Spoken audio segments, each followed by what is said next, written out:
The youth of our Osoyoos Indian Band are our future leaders. We encourage our youth to get involved in our businesses. We encourage our youth to go to university and colleges all over the world. I'm going to be doing a lot of traveling in the next year and get my teaching degree. And I want to come back here and work with the youth and motivate them to also take that opportunity. It's really important that more young people make the commitment to become more engaged with their culture. One day this land will be theirs and it belongs to their children and their children's children.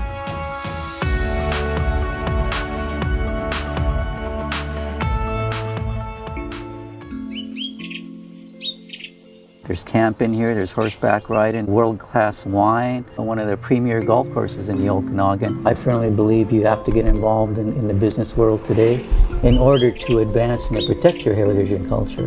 My nephew is getting the language for the first time. It's really good to know that the younger generation is still learning and they'll be able to have it when they're older to teach the next generation. The Osoyoos Indian Band isn't in the business just to be corporate Canada. We're going to bring along our heritage and culture. And when you golf at the Osoyoos Indian Reserve in Nk'Mip Canyon, you're going to know you're on a First Nation golf course. My dad taught us to have a strong relationship with the land and taught us all of the hunting and fishing protocols. Ktlilx, Spotted Lake, it's a very sacred landmark to not only the Osoyoos Indian Band but to all of the Okanagan Nation. This is where my grandfathers and their grandfathers came to practice ceremony, and it's just very peaceful. The flats, that's where we harvest our bitterroot. It's a very culturally rich place. All of us have either been there or still go there. These were painted on these rocks hundreds of years ago by my relatives, basically in my backyard in my homeland that I grew up in. This is Nk'Mip, the coyote, our trickster.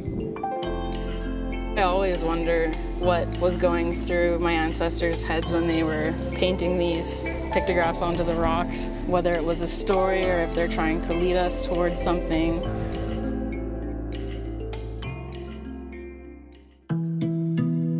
My Okanagan name is Kwakchuya, which translates to chipmunk. That was a name given to me by my late elder Modesta Betterton. She was also a language teacher. I spent a lot of days going over to her house and learning the language with her, and now I'm teaching language at the same school that she taught.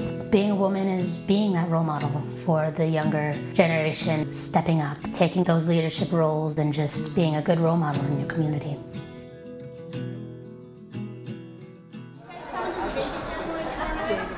Are you guys going to come back to SOSS though when you're older? Yeah, that's good.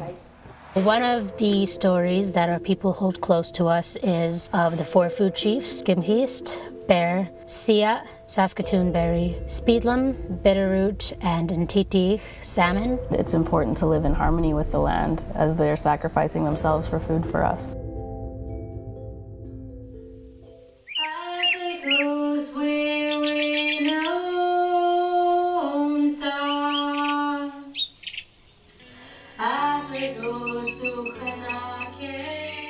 The Okanagan Nation anthem. We are beautiful because we are Okanagan, because our land is beautiful.